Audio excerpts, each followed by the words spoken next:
Salut à tous, c'est Thibaut, j'espère que vous allez bien. On se retrouve pour une nouvelle vidéo d'avant-match à Racing Club de Lens qui se déplace au Girondins de Bordeaux au stade Matmut Atlantique pour cette 37e et avant-dernière journée de Ligue 1 en direct en exclusivité sur Multisport 2 jours de match parce que c'est un match en jeu. Ce soir, un match en enjeu puisque les Bordelais, eux, sont à la lutte pour le maintien, pour éviter la descente en Ligue 2 ou éviter d'être barragistes. Et nous, de notre côté, on est à la lutte pour la course à une compétition européenne, pour la 6e et 5e place. On va y revenir après les conditions. La dernière précédente journée qui s'est jouée pour les Girondins qui se déplaçaient à la Beaujoire, défaite 3-0 et nous, c'est le même cas pour ce derby.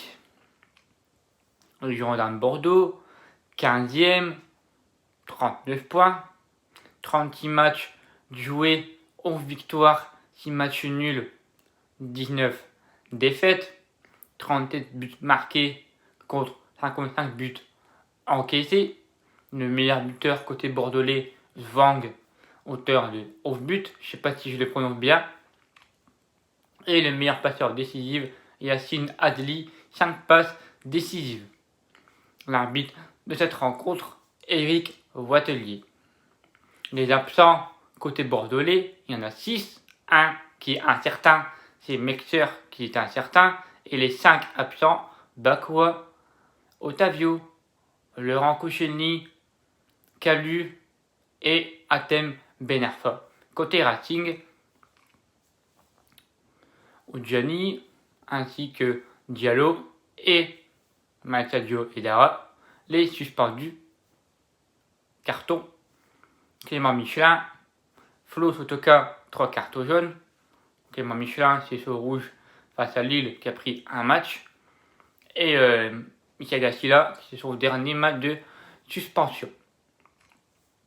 Ma petite copo que j'aimerais bien voir par Francaise pour ce soir, 3-5-2. D'après que j'ai suivi la conférence de presse, donc je vais mettre, d'après Francaise pour moi, qui va mettre d'après que j'ai écouté sur YouTube en direct de la Gaillette. Jean-Louis Leca dans les buts. 3 défenseurs.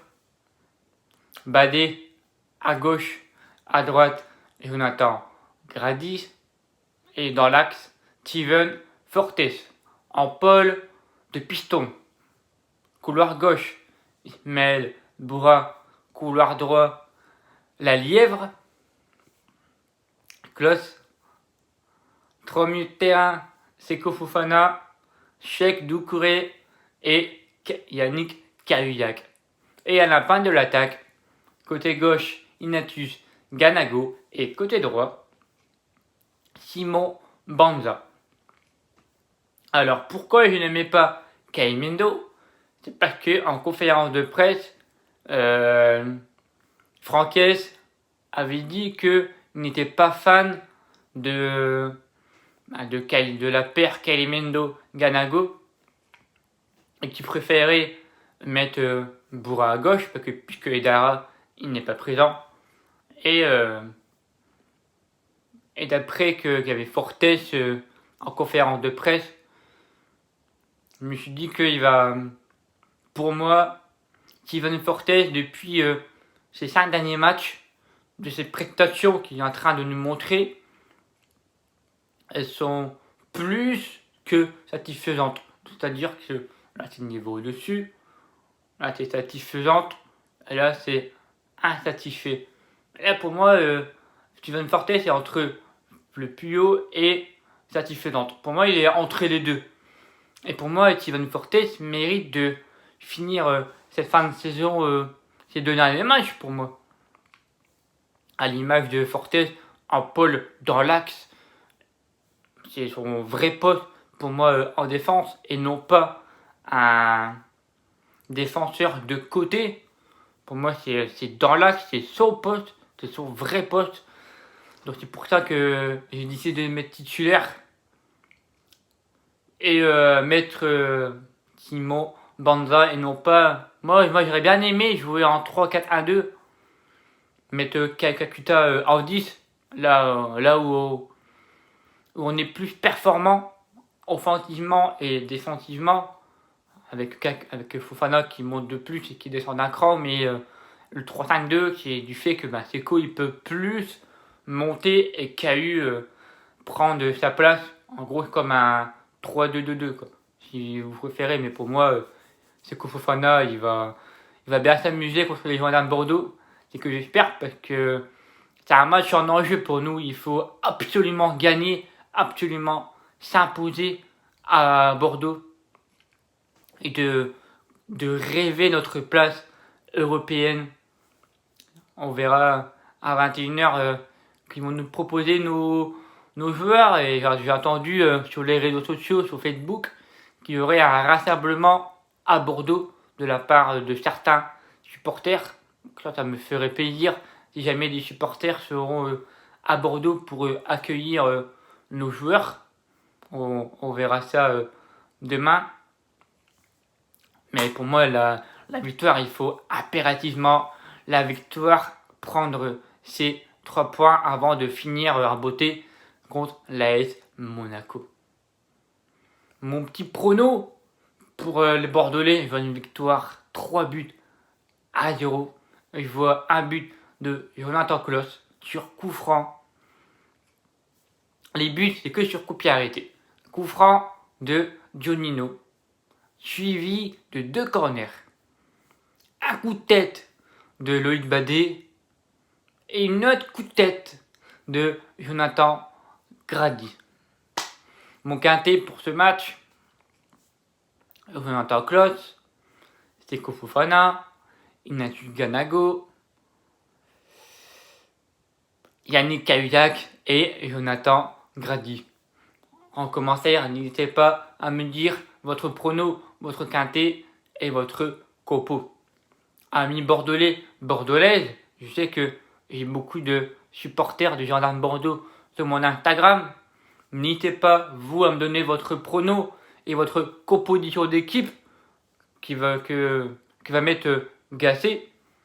Et au passage, j'ai un mot pour Gasset, pour l'entraîneur de Gendarme Bordeaux, pour en conférence de presse, pour dire de la part de Francaise, coup de chapeau Gasset, parce que il prouve son intelligence, il est honnête avec de ses propres yeux, qu'il nous voit notre saison énorme, incroyable, du fait aussi du travail de la part de Francaise, qui le salue énormément, qui le mérite pour son première en Ligue 1.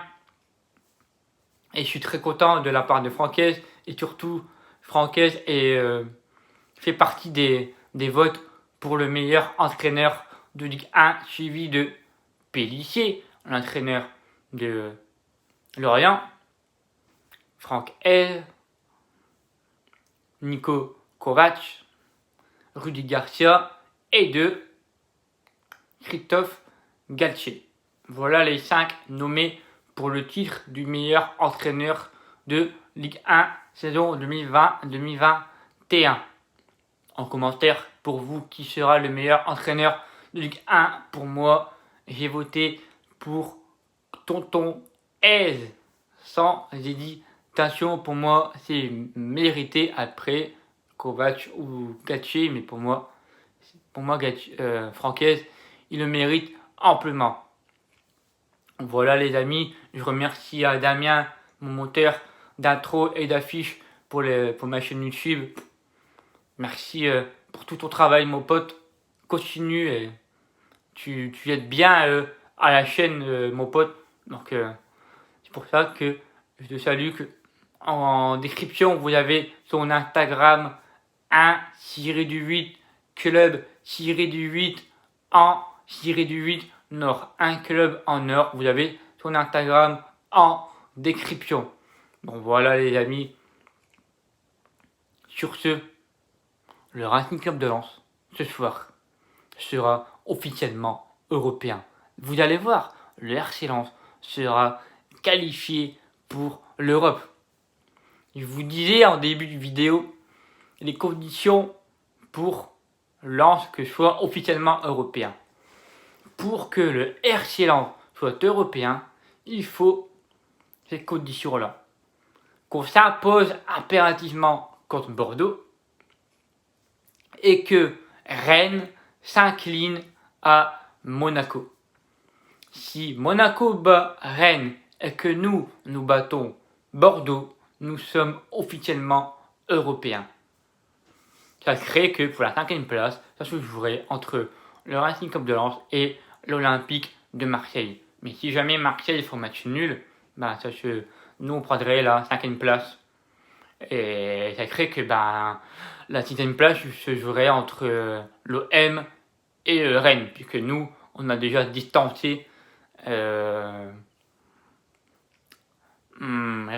Mais on verra bien à 23h, le coup sifflé final durant qu'est-ce qui va se passer, le suspense donc voilà.